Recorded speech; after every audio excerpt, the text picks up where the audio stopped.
आपने नोटिस किया होगा, ऑब्जर्व किया होगा कि कुछ लोग समय से पहले बहुत बुढ़े लगने लगते हैं और उम्र बहुत ज्यादा दिखने लगती है, जबकि उम्र इतनी नहीं होती। और कुछ लोगों पे उम्र का कोई फर्क ही नहीं पड़ता। ऐसा लगता है कि वो दिन भर दिन जवान होते जा रहे हैं, यंग होते जा रहे हैं। क्या राज है? क्या एजिंग का सीधा कनेक्शन आपकी डेट ऑफ बर्थ से है? नहीं, एजिंग का कनेक्शन आपकी डेट ऑफ बर्थ से नहीं है। एजिंग का कनेक्शन आपके बॉडी के सेल्स से है, क्योंकि सेल्स में साइंस कहता है, और इसे बहुत अच्छी तरह समझाया डॉक्टर एलिजाबेथ ब्लैकबर्न ने, जो कि नोबेल प्राइज विनर भी रही हैं 2009 में मेडिसिन के लिए। उन्होंने एक चीज डिस्कवर की कि एजिंग का कनेक्शन सेल से है। अब देखिए, हमारी बॉडी में ना millions and trillions of cells हैं, लेकिन सेल्स का एक प्रोटेक्टिव गार्ड होता है, और जिसका टर्म होता है टेलोमियर्स।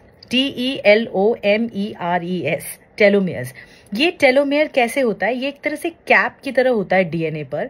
और वो कैप क्या होता है? आप जब सेल्स जो हैं, विभाजन होता है उसका, डिस्ट्रीब्यूट होते हैं या फिर अलग अलग फॉर्म में सामने आते हैं, तो वो जो टेलोमियर्स हैं वो कैप की तरह होता है। इसे आप ऐसे समझ सकते हैं कि आपने जूता देखा है, जूते का फीता होता है, फीते के एंड में आप देखेंगे तो एक प्लास्टिक जैसा हार्ड मटेरियल होता है। अगर वो नहीं रहेगा तो जो लेस है उसके रेशे निकलने शुरू हो जाएंगे, लॉक नहीं होगा। तो आप समझ लीजिए कि ये सेल का एक लॉक होता है और टेलोमेयर्स। अब क्या होता है, जब सेल डिस्ट्रीब्यूट होते हैं या उनका विभाजन होता है, तो ये टेलोमेयर्स की जो उम्र है वो छोटे होते चले जाते हैं, उसकी हाइट छोटी होती चली जाती है।